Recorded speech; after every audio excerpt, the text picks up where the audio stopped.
Penta has arrived in WWE. Should Dakota Kai have won the Women's Intercontinental Championship? And I have a bizarre pitch for the main event of WrestleMania. I'm Ben Allison, and I've analysed last night's episode of WWE Raw, and here are my 5 key findings. In at number 5, finally the Judgment Day Terror Twins storyline can end. After what was an absolute banger of a match between Damian Priest and Finn Balor last night on Raw, and Rhea Ripley defeating Liv Morgan last week to win back her World Women's Championship, finally this feud can come to an end, and I'm really glad.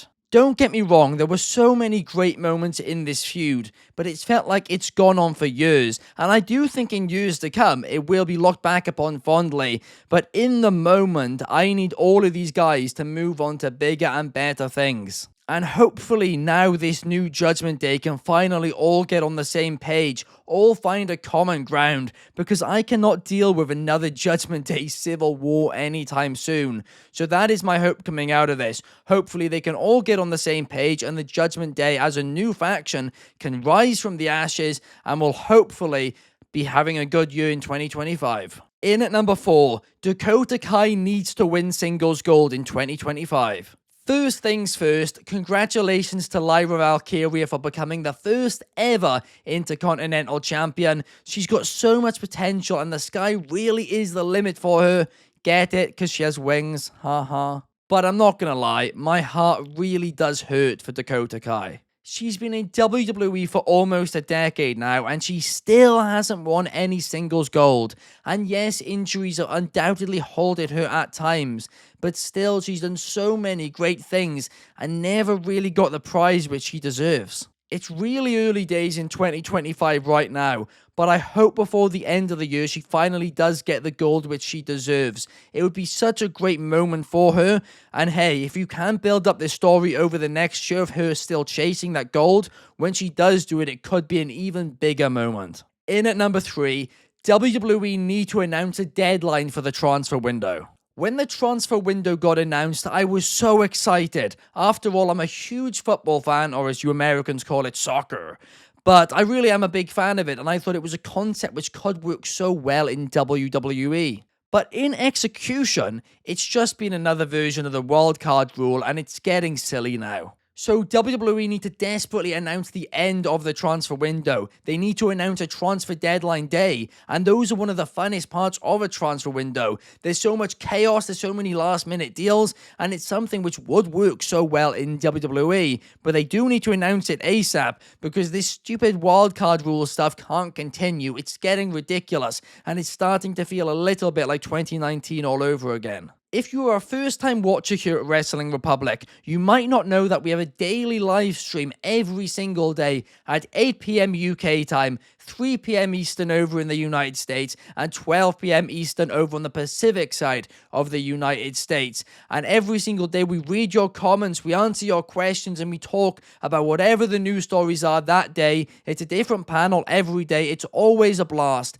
And all you need to do to watch it is leave a like on this video, well that would just be helpful, but also subscribe and hit the notification bell so you get notified when it does happen. All our content here at Wrestling Republic is free, and all we ask is that you guys hit the like button, you subscribe, you comment. We really do appreciate it, and it does make the world of difference. Thank you. In at number 2, Penta feels like a huge deal in WWE. Whenever somebody debuts in a different promotion, they always at first feel like a big deal. That's a no-brainer.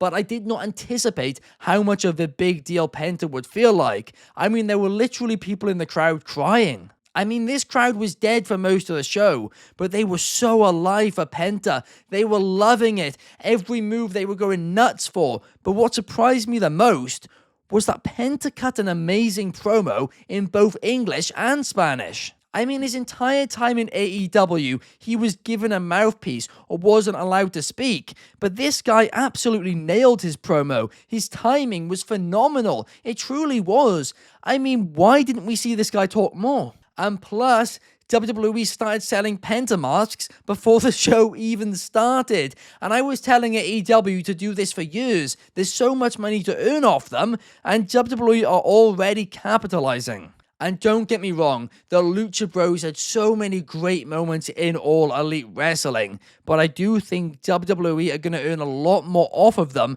than AEW did. And in at number 1, could we see a 4-way main event at WrestleMania? Now, I know this almost definitely won't happen, but Roman Reigns versus CM Punk versus Drew McIntyre versus Seth Rollins for the World Heavyweight Championship is the match which makes the most sense at this year's WrestleMania. The stories between these 4 men have directly and inadvertently been the focus of WWE over the past year, and in a year where everything heading into WrestleMania season feels up in the air, I genuinely think this would be the answer if The Rock is indeed unavailable. And of course, the big question is, how would you get the World Championship onto one of these guys before WrestleMania? And the very simple solution is have Gunther lose the belt at Elimination Chamber.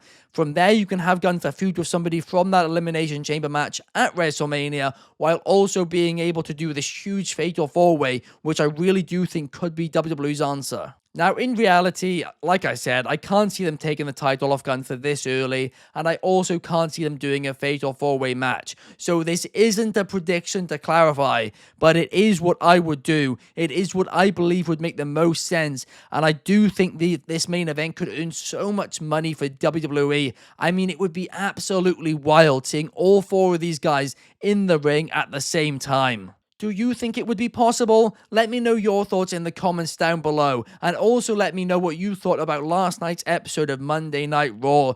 Personally, I really did enjoy it. It felt very different to the week before. It was very wrestling heavy, and yeah, I just thoroughly enjoyed it. The Netflix era makes WWE feel even bigger, and so far, it's been a blast, and I cannot wait for next week. Thank you guys for watching, and I will see you on Thursday to talk a little bit of AEW Dynamite. See you guys there.